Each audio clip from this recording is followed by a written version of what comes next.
ọ̀fẹ́ mi tó fún ọ. Ó tó. Oore ọ̀fẹ́ mi tó fún ọ. Oore ọ̀fẹ́ tí kò lẹ́gbẹ́. Oore ọ̀fẹ́ mi tó fún ọ.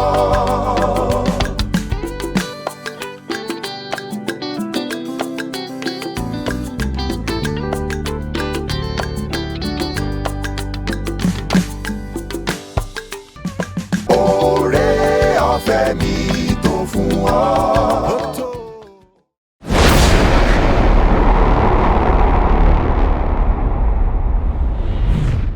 Mo kí gbogbo ẹni tó ń gbọ́ mi ní àárọ̀ yìí lórúkọ Jésù ẹ ó ra àánú gbà.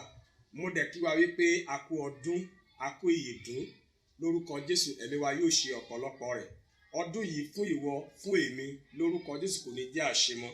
Mo rí i pé pọ̀pọ̀ ṣẹ̀ṣẹ̀ ọdún ti pọ̀ lákọ̀tún lọ́tún lósì, iná oríṣiríṣi lárí tó ń tàn káàkiri gbòòrò. Mo dẹ̀ gbàdúrà bó o ṣe rí tọdún ti òpin ọdún yìí, tòpin ọdún tó ń bọ̀ náà yóò ṣojú ẹ̀mí tiẹ̀.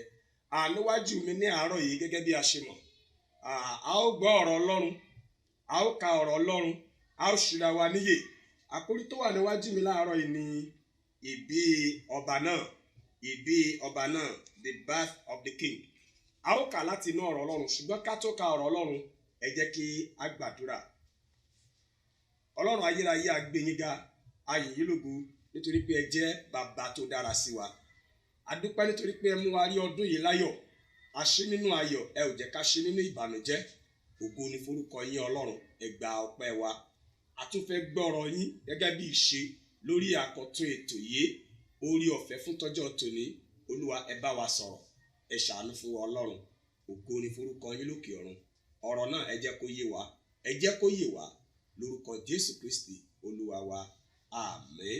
Gẹ́gẹ́ bí mo ṣe máa ń sọ fún wa wípé ètò yìí ló ń wáyé láti iléeṣẹ́ móhùnmáwòrán Seed of Life Television, eléyìí tí ó kalẹ̀ sí Odò Ọ̀nà ní Ìbàdàn ní orílẹ̀-èdè Nàìjíríà.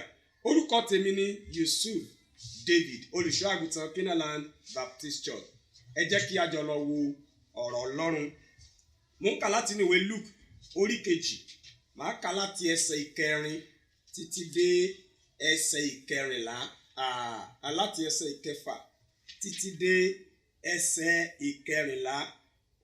Ó ní ṣùgbọ́n nígbà tí wọ́n wà níbẹ̀, àkókò rẹ̀ pé láti bí, ó bí àkọ́bí ọmọkùnrin rẹ̀ sí ayé. Ó fi aṣọ ọ̀gbọ̀ wé, ó sì gbé e sínú ibùjẹ ẹran nítorí kò sí ààyè fún wọn ní ilé èrò. Àwọn olùṣọ́ àgùntàn wà ní ìgbèríko ibẹ̀ tí wọ́n ń gbé nínú oko, tí wọ́n sì ń gba ìṣọ́ ṣe lọ́wọ́ ara wọn láti máa ṣọ́ agbo àgùntàn wọn ní òru. Áńgẹ́lì Olúwa farahàn wọ́n, ògo Olúwa sì tàn yí wọn ká pẹ̀lú ìmọ́lẹ̀ rẹ̀. Ìbẹ̀rù ńlá sì dé bá wọn. Ṣùgbọ́n áńgẹ́lì náà wí fún wọn pé ẹ fọkàn balẹ̀, nítorí mo wá láti ròyìn ayọ̀ fún yín tí yóò jẹ́ ti gbogbo àwọn ènìyàn. Lónìí ní ìlú Dáfídì a bí olùgbàlà kan fún yín, ẹni tí í ṣe Kristi Olúwa. Èyí ni yóò sì jẹ́ àmì fún yín. Ẹ̀yin yóò rí ọmọ tuntun tí a ṣẹ̀ṣẹ̀ bí, tí a fi aṣọ ọ̀gbọ̀ wé, a sì gbé e sínú ibùjẹ ẹran. Lọ́gán ni agbo àwọn ẹ̀mí ọ̀run púpọ̀ dàpọ̀ mọ́ áńgẹ́lì náà láti yin Ọlọ́run lógo, bí wọ́n ti ń wí pé ògo ni fún Ọlọ́run lókè ọ̀run, àlàáfíà lórí ayé fún àwọn ènìyàn tó fẹ́ràn.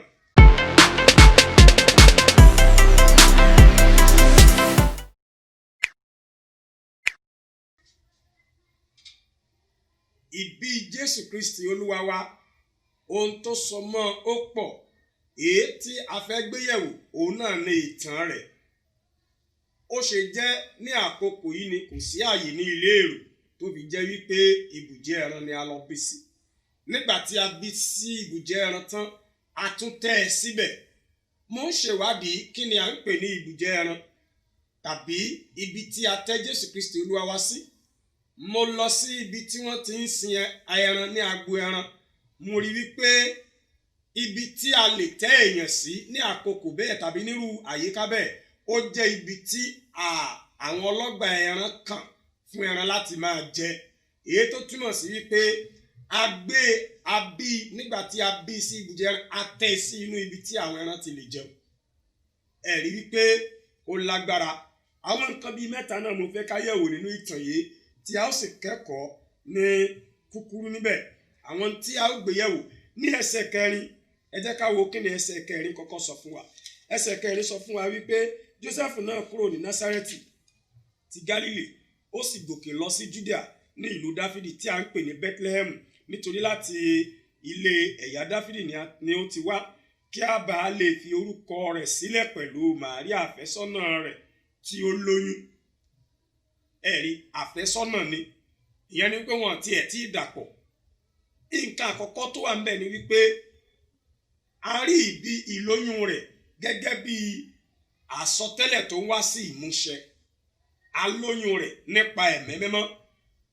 nígbà tí àkókò tó fún ẹgbọ́n tó ṣẹlẹ̀ ní ó ní ṣùgbọ́n ní ẹsẹ̀ kẹfà ó ní ṣùgbọ́n nígbà tí wọ́n wà níbẹ̀ àkókò rẹ̀ pé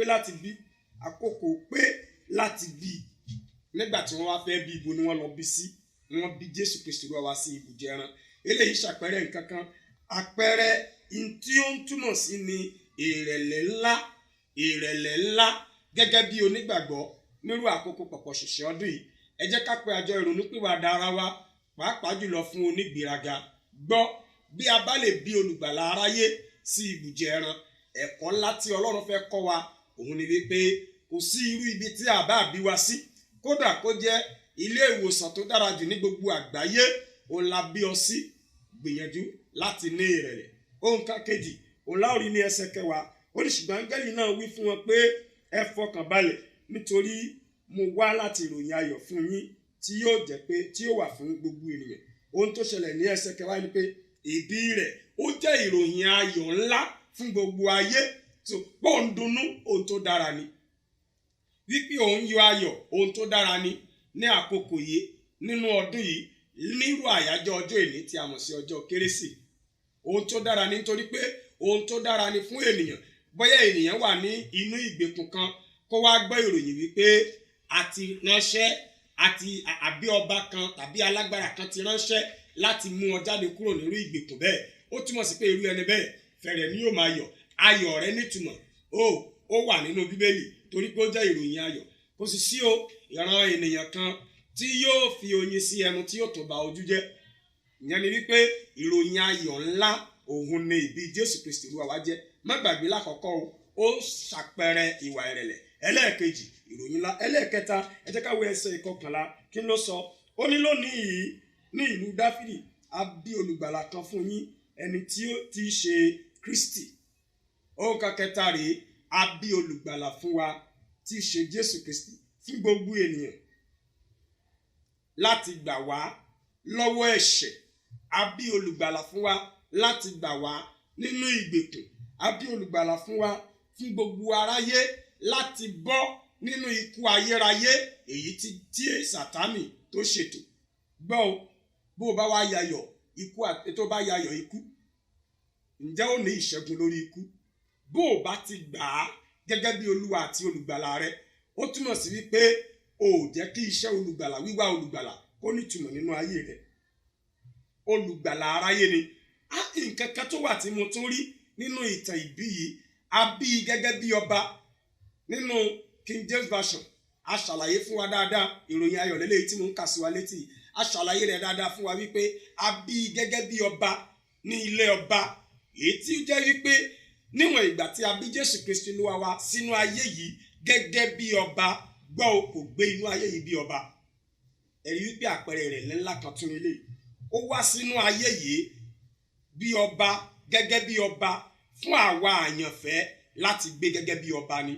nítorí wípé ó bá ògo rẹ̀ sílẹ̀ ní ọ̀run, ó fi ohun gbogbo tó jẹ́ sílẹ̀ ní ọ̀run, ó sì wá sínú ayé ẹ̀ṣẹ̀ yìí kí èmi bá lè gbé bí ọba, kí ìwọ náà bá lè gbé bí ọba. ǹjẹ́ o gbà á gẹ́gẹ́ bí Olúwa àti olùgbàlà rẹ? ṣé kìí ṣe wípé o kàn ń yọ ayọ̀ lásán wípé Jésù Kristi Olúwa wa lótìtọ́ àti lódodo a bí i sínú ayé yìí, tó bá jẹ́ wípé èròǹgbà rẹ ni ó dára, ó sàn kó o tún èròǹgbà rẹ pa bó o ṣe ń yayọ̀ ọdún lọ́wọ́lọ́wọ́ yìí.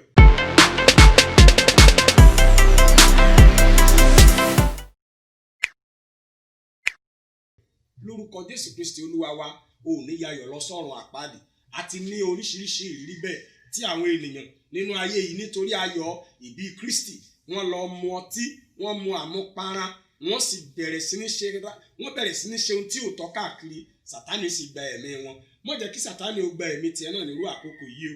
Jẹ́ kí àkókò yìí jẹ́ àkókò ìrònúpìwàdà fún ọ. Má jẹ ìrẹsì ọdún tàbí chicken tàbí tọ́kì ọdún. Má jẹ́ gbàgbé èrè ìdè ńlá tí a fi bí Jésù Kristi Olúwa wa. Àkórí yẹn má gbàgbé lẹ́ẹ̀kan sí o. Ìbí ọba náà, ẹni tí a bí bí ọba tí kò gbé bí ọba, kí èmi àti ìwọ bá lè gbé bí ọba. Lórúkọ Jésù Kristi ti Násárẹ́tì, ìwásáyé rẹ̀ nínú ayé rẹ̀ yóò ní ìtumọ̀. Látòní lọ kó bẹ̀rẹ̀ sí ní fún ìpín àti àyànmọ́ rẹ̀ kó máa fún ọ ní ìtumọ̀. Mo gbàdúrà lórúkọ Jésù Kristi Olúwa wa wípé nínú ayọ̀ ti ọdún yìí àtèmi àti ìwọ a ò ní sọnù níbẹ̀ o. Ilé rẹ bí ẹ ṣe péjú pọ̀ láti ṣe ayọ̀ ti kérésì ti ọdún tí a wà yìí, lórúkọ Jésù ní ọdún tó ń bọ̀ ẹ ó tún jọ péjọpọ̀ ṣe ni. Ẹ jẹ́ ká gbàdúrà. Ọlọ́run ayérayé, a dúpẹ́ fún ọ̀rọ̀ yín tó tọ̀ wá lónìí. A yìn yín lógo nítorí pé ọ̀rọ̀ náà ó yè ó sì yé wa. Ẹ̀mí mímọ́ gba ọpẹ́ wa. Ǹjẹ́ mo gbàdúrà fún ìdílé kan tí wọ́n péjọpọ̀ ń gbọ́ ọ̀rọ̀ orí ọ̀fẹ́ fún tòní yìí papọ̀. Lórúkọ Jésù, ohun tí ẹ̀ ń là kọjá yẹn, ẹ̀mí mímọ́ kó mú yín là já. Èròǹgbà yín, ohun tí ẹ ti kọ sílẹ̀ ní rere láti January tí ò tí wá sí ìmúṣẹ títí di àkókò yìí, ó kù ọjọ́ díẹ̀ kí ọdún yìí kó parí. Mo pa á láṣẹ lórúkọ Jésù Kristi ti Násárẹ́tì, èròǹgbà yín rere yẹn ó yá kó wá sí ìmúṣẹ. Ọkàn yín yóò balẹ̀. Ẹ ti ṣọdún ayọ̀. Ọdún tí ẹ ń wò lọ́wájú yẹn, lórúkọ Jésù, bí ẹ ṣe ń bẹ̀rẹ̀ rẹ̀ láyọ̀ pẹ̀lú ìdùnnú, ẹ ó parí rẹ̀ láyọ̀. Ògo ni forúkọ Ọlọ́run lókè ọ̀run. Ohun tá a fi pẹ̀gàn rẹ ní ọdún yìí, lọ́dún tí a fẹ́ mú yìí, lórúkọ Jésù kó di ohun ayọ̀ mọ́ ọ lọ́wọ́. A dúpẹ́ torí pé ẹ ti gbé Ọlọ́run. Lórúkọ Jésù Kristi Olúwa wa, àmín. Ẹ ṣé, a dúpẹ́, a kí yín, a sì kí gbogbo àwọn tí Ọlọ́run ń lò fún wa ní iléeṣẹ́ Seed of Life Television, pàápàá jùlọ ẹni tí ó jẹ́ ọ̀gá wa àgbà, Reverend Dr. Olúkúnlé John, àti gbogbo àwọn amójú ẹ̀rọ pátápátá láti ìbẹ̀rẹ̀ ọdún títí tá a fi jọ parí ọdún yìí. Lórúkọ Jésù, ọdún tó ń bọ̀ yìí yóò dùn fún gbogbo wa. Ẹ̀yin olólùfẹ́ wa tí ẹ̀ ń tẹ̀lé wa ní àti ìgbà tí a ti bẹ̀rẹ̀ iná, lórúkọ Jésù kò ní tán ọwọ́ yóò ní kàn sàlẹ̀ àpò. Fún àǹfààní ẹ̀yin tí ẹ kọ́kọ́ ń pàdé wa fún ìgbà àkọ́kọ́ lónìí, ẹ má gbàgbé bọ́tìnì ìsàlẹ̀ yẹn, ẹ bá mi tẹ̀ ẹ́, èyí tí a mọ̀ sí bọ́tìnì subscription. Àmì aago tó wà lọ́wọ́ ìsàlẹ̀ yẹn náà, ẹ tẹ̀ ẹ́, eléyìí ni ó mọ̀ fún wa láǹfààní láti rán wa létí ní gbogbo ìgbà tí a bá ti ní ètò àkànṣe ètò lórí nínú iléeṣẹ́ Seed of Life. Kì í ṣe ti ètò yìí nìkan. Lórúkọ Jésù Kristi ti Násárẹ́tì, ẹ ò ní wá owó tẹ́ fi máa ra dátà tì. Mo kí wa wípé ẹ ṣé o, ẹ bá wa pín káàkiri nínú ẹbí. Bákan náà, a ó tún máa retí àwọn ọ̀rọ̀ tí ẹ bá ní láti fi fún wa lórí ètò yìí. Ẹ máa kọ sí abẹ́ rẹ̀ tí a mọ̀ sí comment. Ẹ ṣé, a dúpẹ́ o, a ó pàdé lọ́dún tó ń bọ̀.